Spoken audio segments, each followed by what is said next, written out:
হলো পানি পান করার সময় বাম হাতে গ্লাস ধরে ডান হাতে লাগিয়ে পানি পান করা যাবে কিনা এবং পানি পান করার সঠিক নিয়ম জানতে চাই। ভাইরা আমার, আমরা অনেকেই পানি পান করার সময় দেখা যায় খেতে গিয়ে আমাদের ডান হাতে অনেক কিছু লেগে যায়, খাবার টাবার, ভাত তরকারি। তখন আমরা বাম হাতে বোতলটা নিয়ে আপনার গ্লাসটা নিয়ে ডান হাতে এরকম করে লাগায় পানি পান করি।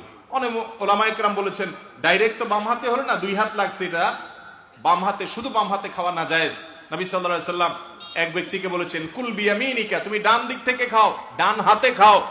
বাম হাতে খাওয়া এটা সুন্নাহর খেলাফ কাজ। তো এই জন্য দুই হাত তো লাগাইছেন আপনি, ডাইরেক্ট বাম হাত হয় না, অনেক এটা জায়েজ বলেন। কিন্তু সবচেয়ে ভালো হয় আপনি যখন পানি পান করবেন আঙ্গুল চেটে খেয়ে তারপরে আপনি ডান হাত দিয়ে সরাসরি খাবেন। এটা হলো সবচাইতে উত্তম এবং সরাসরি হাদিসের উপরে আমল। কথা কি বুঝাতে পারছি? পায়ের নখে কি মেহেদি দেওয়া যাবে? দিতে পারেন মেহেদি। অনেকে মনে করেন যে যেহেতু দাড়িতে চুলে দেওয়া হয় অতএব পায়ে দেওয়া যাবে না, দেওয়া যাবে, অসুবিধা নাই, কিন্তু পুরুষরা নয়, মেয়েরা মেহেদি ব্যবহার করবেন। নামাজে একই রাকাতে সূরা ফাতিহা পড়ার পর 3 বার সূরা ইখলাস পড়া যাবে কিনা? খুবই দরকারি একটা প্রশ্ন। সূরা ইখলাস কোরআনের এমন একটা সূরা, যেই সূরা শুধুমাত্র আমাদের আল্লাহর কথা বলা আছে। এই সূরাতে অন্য কোনো সাবজেক্ট নাই। এই সূরা শুধু কার আলোচনা আছে? এরকম আরেকটা সূরা কোরআনে নাই যে সূরার শুরু থেকে শেষ পর্যন্ত শুধু আল্লাহর গুণগান আছে, আল্লাহর বৈশিষ্ট্যের কথা আছে, আল্লাহর একত্ববাদের কথা আছে, অন্য কোনো সাবজেক্টই নেই। এটা সাবজেক্টই শুধু আল্লাহ তাআলা।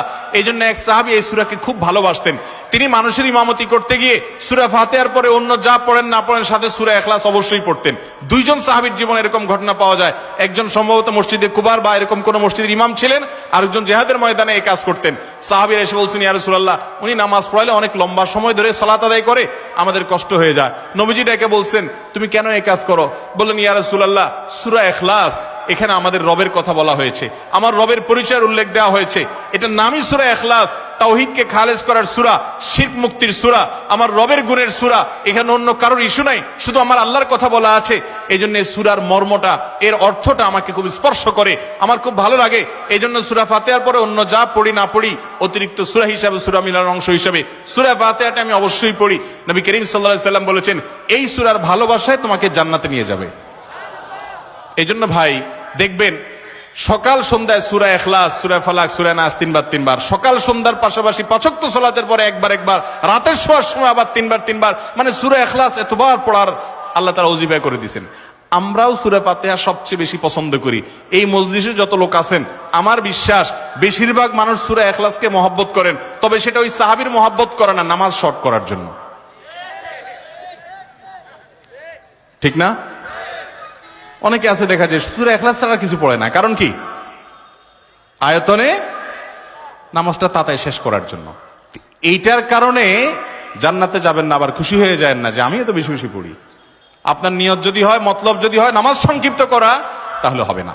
এই জন্য ভাইরা আমার, সূরা ইখলাসটা নামাজের মধ্যে কেউ যদি পড়েন বিভিন্ন রাকাতে, সূরার মর্ম উপলব্ধি করে তিনি ইনশাআল্লাহ সওয়াব পাবেন।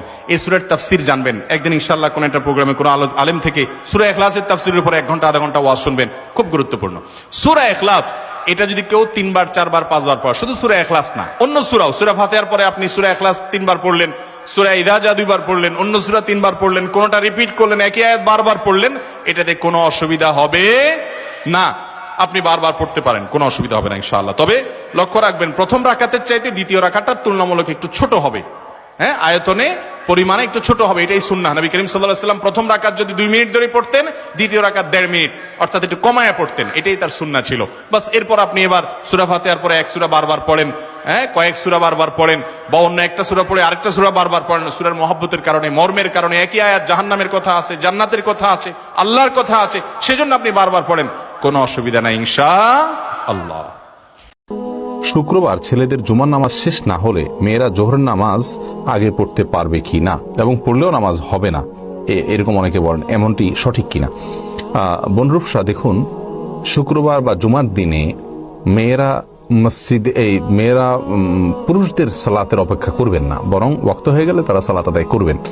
পুরুষরা মসজিদে সালাত আদায় করেছেন কিনা, সালাতের সময় হলো কিনা, এই বিষয়গুলো তাদের দেখার কোনো প্রয়োজন নেই, বরং মেয়েরা তারা খেয়াল করবেন শুধুমাত্র ওয়াক্ত হলো কিনা। যদি ওয়াক্ত হয়ে থাকে তাহলে সেক্ষেত্রে তারা তাদের বাসায় সালাত আদায় করবেন, এবং পুরুষদের মসজিদে সালাত আদায় হোক বা না হোক, এই বিষয়টি তাদের দেখার কোনো প্রয়োজন নেই। সালেহা আপনি লিখেছেন গর্ভাবস্থায় চেয়ারে বসে নামাজ আদায় করা যাবে কিনা। আল্লাহ সূরা বাকারার 286 নম্বর আয়াতে বলেছেন, লা ইউকাল্লিফুল্লাহু নাফসান ইল্লা উসআহা, মানুষকে আল্লাহ তাআলা তার সাধ্যের বাইরে কোনো কিছু চাপিয়ে দেন না। ইমরান ইবনে হুসাইন রাদিয়াল্লাহু তাআলা থেকে একটি হাদিস বর্ণিত হয়েছে সহিহ বুখারীতে। তিনি একবার নবী সাল্লাল্লাহু আলাইহি ওয়াসাল্লামের কাছে বলেছেন, ইয়া রাসূলুল্লাহ, আমি এমন একটা রোগে আক্রান্ত যে রোগটা আপনার আমরা যেটাকে একশিরা বা যেটাকে আপনার পাইলস বা এই জাতীয় অ্যানাল ফিসার জাতীয় রোগ বলতে পারি, এরকম একটা রোগের কথা তিনি বললেন। তখন নবী করিম সাল্লাল্লাহু আলাইহি সাল্লাম তাকে বললেন, তিনি বললেন যে অবস্থা আমার সালাত পড়তে কষ্ট হয়। তখন তিনি বলেছেন, তুমি দাঁড়িয়ে সালাত আদায় করো যদি পারো, আর যদি না পারো তাহলে বসে পড়বে, আর না হলে তুমি কাত হয়ে বা শুয়ে পড়বে। তো এই হাদিস থেকে আমরা স্পষ্ট জানতে পারি অসুস্থতাজনিত কারণে যদি কেউ সালাত যথাযথভাবে সঠিকভাবে দাঁড়িয়ে যথানিয়মে পড়তে না পারেন, তাহলে তিনি যেভাবে পারেন সেভাবে আদায় করবেন। গর্ভাবস্থায় অনেক মেয়েরা খুব বেশি দুর্বল হয়ে পড়েন, শরীর ভার হয়ে পড়ে। এই অবস্থায় রুকু সিজদা উঠা বসা করাটা বিশেষ করে লাস্ট স্টেজে এসে অনেক সময় কঠিন হয়ে যায় এবং শরীরের যে ভারসাম্য আছে ধরে রাখতে পারেন না এবং পড়ে গিয়ে ক্ষতিগ্রস্ত হওয়া এবং গর্ভস্থ সন্তান ক্ষতিগ্রস্ত হওয়ার আশঙ্কা থাকে। এরকম যদি অসুস্থ কোনো মা থাকেন এবং এই পর্যায়ে চলে যায়, তাহলে সেক্ষেত্রে তিনি যদি দাঁড়ানো থেকে চেয়ারে বসতে পারেন, চেয়ার থেকে দাঁড়াতে পারেন, এটুকু পারেন, তাহলে দাঁড়িয়ে সালাত শুরু করবেন। রুকু সিজদার সময় চেয়ারে বসে ইশারা রুকু সিজদা এবং বৈঠক এগুলো সব করবেন। আবার পরবর্তী রাকাতের জন্য তিনি দাঁড়িয়ে যাবেন যদি এটা তিনি করতে পারেন। আর যদি এটুকু কাজও তার জন্য রিস্কি হয় বা কষ্টকর হয় বা দুঃসাধ্য হয়, তাহলে সেক্ষেত্রে তিনি চেয়ারে বসেই সালাতের শুরু থেকে শেষ পর্যন্ত সালাত আদায় করতে পারবেন। আর যদি এরকম সমস্যা না থাকে, নিছক আরামায়েশের জন্য, নিছক তথাকথিত আপনার ভয় বা রিস্ক, যে রিস্কটা আসলে ওরকম জোরালো কোনো রিস্ক না, এরকম মনে করে তিনি চেয়ারে বসে সালাত আদায় করেন, তাহলে কিন্তু সালাত হবে না। তার অবস্থাটা কতটা আপনার নিরুপায়ের অবস্থা সেটা আগে বের করতে হবে। যদি তিনি সত্যি নিরুপায় হন এবং রিস্কটা প্রবল থাকে উঠা বসা করে সালাত যথাযথভাবে করতে গেলে, তাহলে সেক্ষেত্রে অবশ্যই তার জন্য বসে সালাত আদায় করার সুযোগ আছে চেয়ারে। মুসলিম এক জায়গায় বর্ণনা করেছেন, রাসূল করিম সাল্লাল্লাহু আলাইহি সাল্লাম দুই শ্রেণীর মানুষের জাহান্নামে যাওয়ার বিষয় নিশ্চিত করেছেন। তারা জান্নাতে যাবে না, জান্নাতের ঘ্রাণও পাবে না, এরকম কঠোরভাবে সতর্ক করেছেন।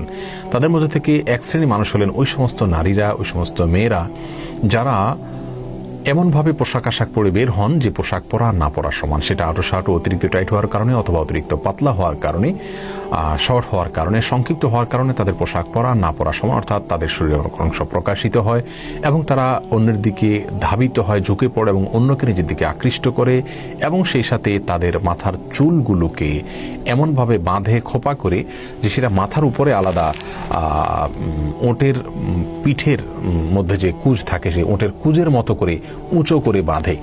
এটাকে নবী সাল্লাল্লাহু আলাইহি ওয়াসাল্লাম ভর্ৎসনা করেছেন এবং এরকম যারা করে তাদেরকে জাহান্নামী হিসাবে আখ্যায়িত করেছেন, অর্থাৎ তারা জান্নাতে যাবে না, জান্নাতের ঘ্রাণও পাবে না, এরকম কথা তিনি বলেছেন।